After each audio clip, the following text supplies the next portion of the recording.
경매스쿨 현미경의 치우입니다. 여미입니다. 우리가 농치증에 관한 이야기를 굉장히 많이 했지. 엄청 많이 했죠, 작년부터. 그런데 이 농치증에 관한 것이 알고 있는 거하고 실제로 현장에서 적용하는 거하고 좀 차이가 있더라고. 그렇죠. 제가 수업 시간에도 매번 농치증에 대해서 발급하는 요령이라든가 대처 방법에 대해서 늘 말씀을 드리는데 결국 신청할 때쯤 되면 다시 또 물어보더라고요.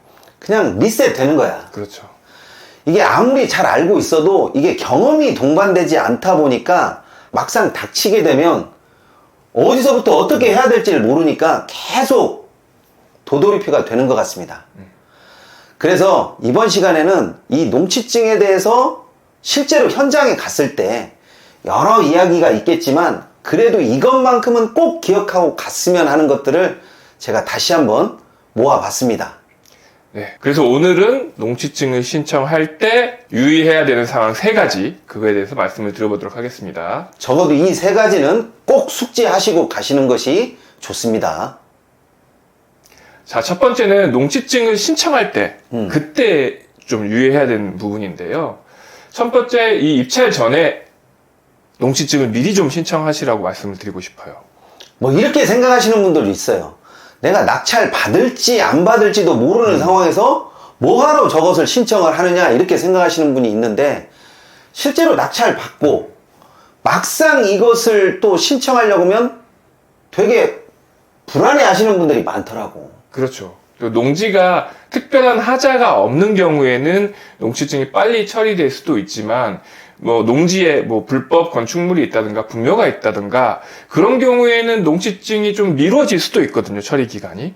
그런 경우에는 우리가 낙찰받고 매각 허가 결정기일 7일 이내에 농치증 신청을 해야 되는데 그 7일 이내에 신청을 못하는 경우도 종종 발생을 해요.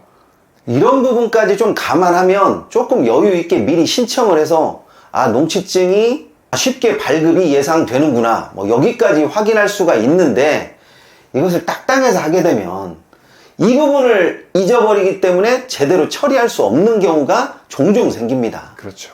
그리고 또 농치증 처리 기간이 4일하고 7일 그리고 14일 3개로 나눠지거든요. 그래서 4일이나 7일 같은 경우에는 매각 결정 기일 안에 발급될 수도 있지만 또 농지위원회 심의에 들어가는 경우 14일이 걸리거든요.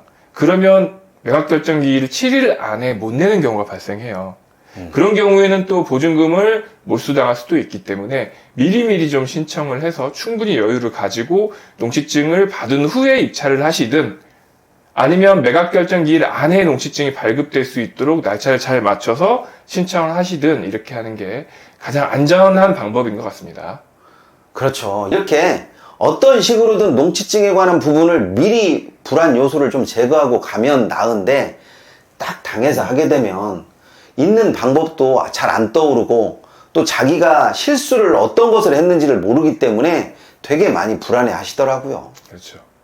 또 요즘에는 이 농치증도 굳이 해당 읍면동에 가지 않더라도 인터넷에서 신청할 수 있잖아요. 그럼요. 네, 정부24 사이트에서 농치증을 신청할 수 있기 때문에 가급적이면 될 수 있으면 인터넷으로 미리 신청을 하셔서 농치증을 받은 후에 그리고 입찰을 하시는 것을 추천을 드립니다. 그리고 농치증에 관한 부분에서 꼭 빠지지 않는 게 있지. 바로 농업 경영 계획서예요. 말 그대로 계획서기 때문에 내가 앞으로 이런 식으로 농업 경영을 할 것이다 라는 식으로 해서 조금 촘촘히 꼼꼼히 이렇게 적으시면 되는데 이 부분은 나는 해당이 되지 않겠지 뭐 이런 식으로 해서 조금 대충 적으시려고 하시는 분들이 꽤 많더라고요.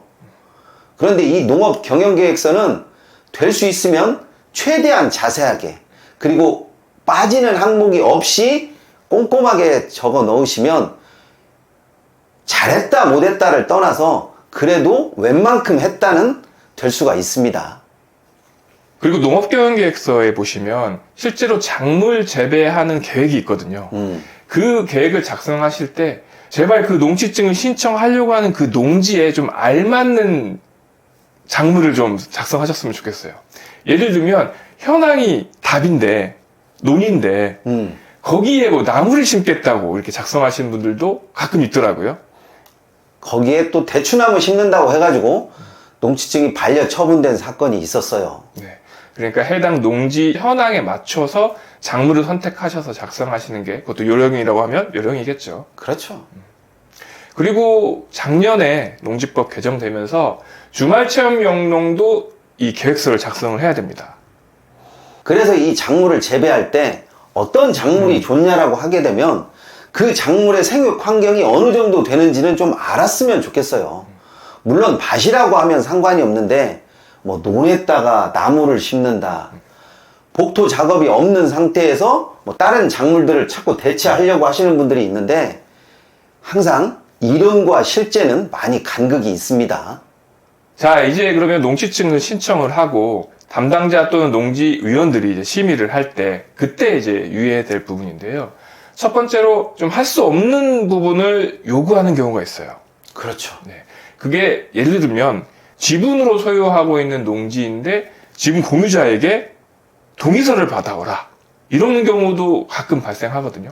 근데 이 부분은 분명히 자기가 지금 소유권이 없기 때문에 공유자들을 만나야 될 이유도 없고 설령 만난다고 하더라도 그 사람들에게 동의서를 요구할 권한이 없는데 이런 것을 요구하시는 담당자들이 곧잘 있더라고요.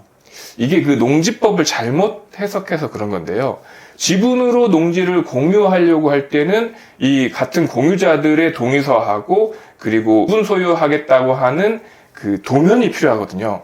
그런데 우리가 하는 이 지분 경매는 이미 지분으로 공유하고 있는 관계이기 때문에 그분들의 동의서는 필요 없고 이미 나눠져 있는 그 지분에 나와 그 지분권자하고 이게 바뀌어지는 거기 때문에 이 상대 공유자들의 동의서라든가 또 지적 도면이 필요 없습니다. 그런데 이제 이것을 잘 모르시니까 그것을 가져오겠다라고 또 약속을 하고 오는 거야. 그럼 어떻게 돼요? 처음부터 만들 수가 없는 서류를 요구하는 것이기 때문에 해줄 수가 없죠. 그렇죠. 그래서 만약에 이 담당자가 이런 공유자들의 동의서라든가 또 지적 도면을 요구하는 경우에는 그 농림축산부에 가보면 이 농지증 관련된 질의사항이 있을 겁니다. 거기에 보시면 이 방금 말씀드린 그 내용이 있을 거니까 그 자료를 잘 찾아가지고 제출을 하시면 담당자한테 설명이 될 겁니다. 그리고 또 이런 부분은 확실하게 좀 어필을 했으면 좋겠어. 아니 안 되는 것을 자꾸 요구한다고 가지고 그것을 만들어 가려고 생각하지 마시고 애초부터 이것은 안 된다라고 하는 것을 명확하게 담당자에게 좀 표명을 해주셨으면 좋겠어요. 네. 그리고 이 안 되는 것을 요구하는 경우가 두 번째예요. 농지증 이 발급 전에 원상복구를 하고 와야 농지증을 발급해주겠다고 하는 담당자가 아직도 있거든요. 진짜 이런 경우에는 진짜 뛰다 죽을 노릇이거든요. 아니 내 소유가 되지를 않았는데 어떻게 원상복구를 해? 그러니까 예를 들어서 불법 건축물이 있었다. 근데 그 불법 건축물을 철거를 하고 와야 농지증을 내주겠다. 이런 식으로 담당자가 얘기하는 경우가 있는데 내가 낙찰자의 신분이지 내가 소유자가 아니거든요. 그 토지의 소유자가 아니기 때문에 건축물을 내가 철거할 수 있는 권한이 없어요. 그래서 일단 농지증을 내주고 소유권 이전한 후에 내가 적당한 권한을 가지고 그리고 건물을 철거하겠다는 철거 소송을 한다든지 아니면 건물 소유자하고 협상을 한다든지 이렇게 하는 방식으로 절차대로 하겠다고 담당자를 설득해서 농지증을 받을 수 있도록 하셔야 합니다. 뭐 이런 것은 말 그대로 농업 경영 계획서, 원상 복구 계획서, 계획이잖아요. 계획은 누가 보더라도 아 그럴듯하게끔 적으시면 되는 거지 그 계획을 했다라고 해가지고 무조건 지켜야 되는 그런 강행 규정은 아니에요. 자, 이렇게 했음에도 불구하고 농지증 발급을 거부하는 담당자가 있을 수도 있거든요. 그렇지. 네, 이런 경우에는 방금 말씀드린 원상복구 계획서를 작성해서 제출을 하고 담당자를 설득을 시켜야 합니다. 이 원상복구 계획서는 말씀드렸다시피 누가 봐도 좀 그럴듯하게 만드시면 돼요.